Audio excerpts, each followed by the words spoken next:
Hey everybody, this is George from DinosaurGeorge.com. Okay, Harry from Belo Horizonte, Brazil. Hey Harry, it's nice to hear from Brazil. If Megalodon were still alive today, would it have grown big like modern sperm whales? And also, who would win in a fight, Megalodon or Liopleurodon? Well, Harry, first of all, your second part of your question, Megalodon has so many more advantages over Liopleurodon that if these creatures lived together at the same time, which they didn't, but let's say they did, I think Megalodon would just have too many advantages over Liopleurodon, and I don't think it would be much of a battle. I think Megs would kill them. Now to your first question. I don't think Megalodon, if it were alive today, would have reached the sizes it did during the Miocene when it was at its peak. I don't believe that, and here's why. Gigantism is very effective when it comes to being the big guy on the block. Not much will bother you. You can pretty much take down anything you want, and that's all great and wonderful. The sauropods are a perfect example of that. Once they reached adult size, nobody messed with them. But there is a negative to being big, and that is gigantism can be your Achilles heel. In other words, when times get tough and you're a giant animal, you still require the same amount of food.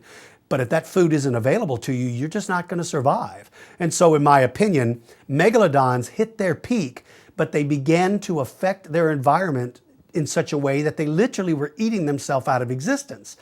So to be the biggest kid on the block was not detrimental, and therefore you slowly fade away from the fossil record.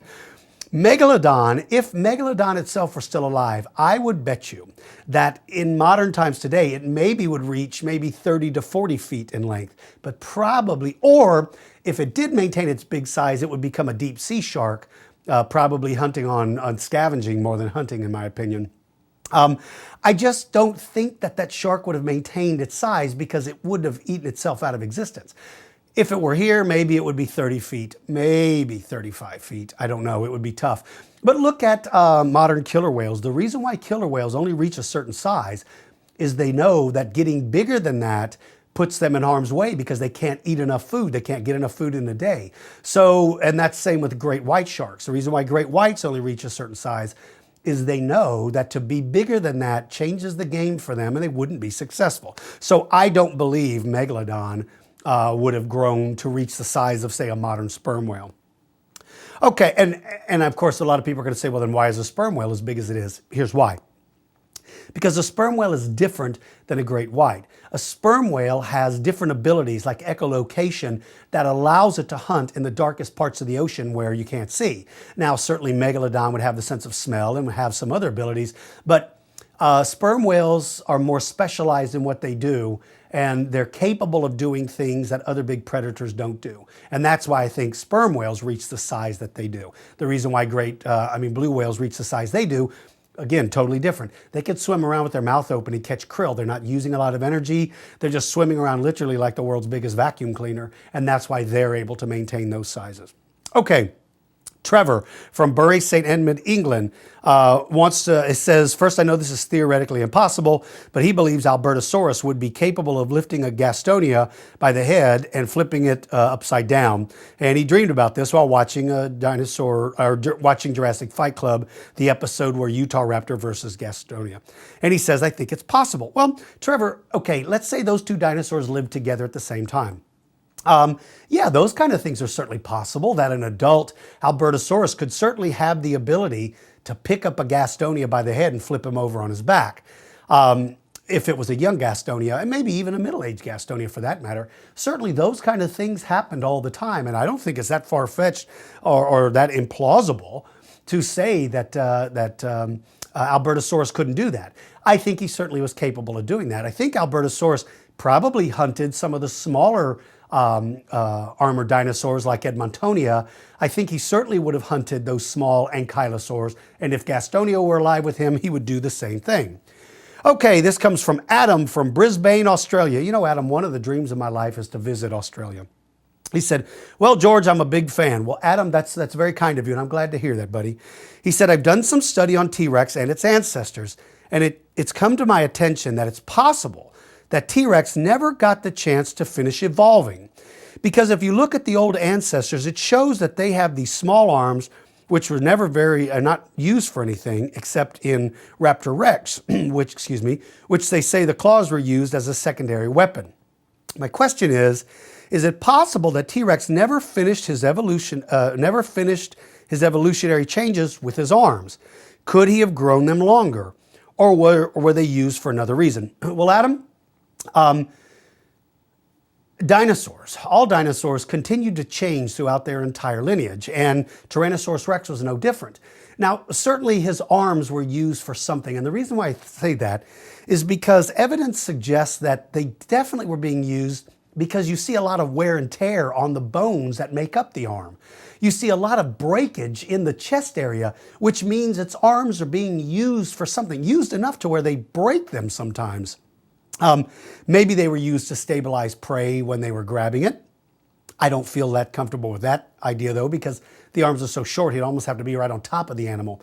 I think, like Dr. Robert Bacher proposed, maybe the arms were actually used for preening, for maintaining close family relationships. Look at primates, for instance. How primates, you see them, digging through each other's fur. We often think of it as they're only looking for lice to eat. But that's not really the case necessarily. Really what that's doing is that's bonding the family together. Look at humans. I mean, we hold hands. We put our arms around somebody when they're sick. We use our hands to comfort others within our own species. We shake hands as a way to make a bond. I'm not saying Tyrannosaurus rex walked up and shook the hand of another T-Rex. Hey, Jack, how's it going? Nice to see you. How's the wife and kids? No, that's not the case. But I do think they were using them for something. Now, if Tyrannosaurus rex continued to live longer than they did, had they not gone extinct, would we have seen a change in those arms? Yeah, probably so. I don't know what that change would be, but my best guess would be, in all honesty, those arms would have continued to have gotten smaller and ultimately gone away. That's my opinion. Okay, Jin-Young from Seoul, South Korea. Jin-Young, it's nice to have you as one of our guests. He says, hello, DG. Hello, JY. I wonder if dinosaurs shed their old skin like modern reptiles. Man, this is a cool question. This is a really cool question. I don't believe they do, and I'll tell you why.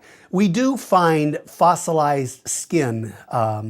Sometimes it's the impression of the skin, but we find it. We find mummified hadrosaurs. I had a chance to study one up close and personal. Really, really cool thing. But they do not have the skin of a typical reptile. They don't have overlying scales.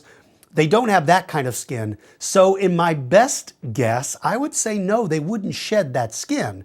We're also discovering that a lot of dinosaurs have feather-like appendages on them, and that absolutely suggests that they do not shed their skin because you wouldn't be able to do that. So even though they have reptilian qualities, I don't believe that they shed their skin. But again, I think this is a brilliant question, and it's really kind of cool. Okay, finally, Dhruv from Crossville, Tennessee. Dhruv is one of my very good friends. Dhruv, it is so nice hearing from you. He says, hey, George, it's me, Dhruv. Hey, Dhruv. I was wondering, what college did you go to become a paleontologist? Well, Dhruv, I did not go to college to get a degree in paleontology. I am not a degreed paleontologist. I study paleontology as a love. I simply turned it into a career about 12 years ago and began to make it full time. But paleontology was not my career choice. It really was my career choice, but I was told by a teacher of mine that paleontology wasn't a real job. And so when I was young, it devastated me, and I just decided, well, then maybe I shouldn't study it. But now I do. But where you could go, there's so many places, Dhruv. There's so many colleges. I can't even begin to list them all, because there's so many good ones. But look at places like Utah and Colorado, Wyoming, Tennessee has a good school. There's a lot of them. All right, everybody, listen, it's good hearing from you all. Everybody take care of yourself. Dhruv, tell your family hello for me, by the way.